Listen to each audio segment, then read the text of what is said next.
Hello everyone, welcome back to my channel.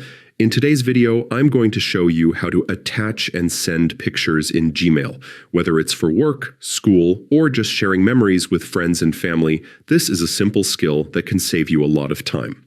First, log into your Gmail account. Once you're logged in, look to the top left corner and click on the Compose button. This opens a new email window where you'll write your message. Next, in the new email window, look for the Insert Photo option. Click on it, and you'll see different ways to add your image. You can upload directly from your computer, select from Google Photos, or even choose from your albums. For this tutorial, we'll upload from the computer.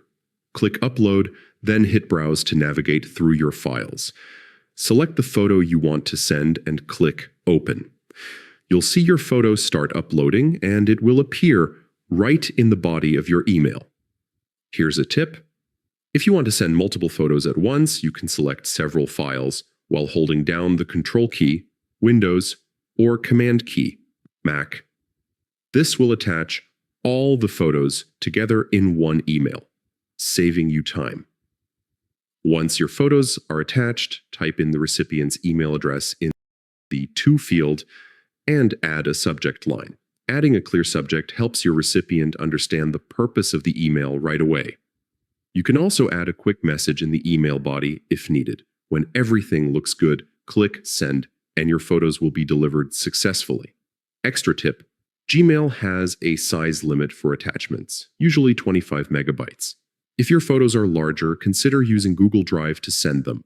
Simply click the Google Drive icon in the email window and attach your files from there. And that's it. You've now learned how to quickly send photos using Gmail, whether it's a single image or multiple photos at once. Thank you for watching, and if you found this guide helpful, don't forget to like, share, and subscribe for more tutorials. Also, hit the bell icon to get notifications whenever we post new tips and tricks.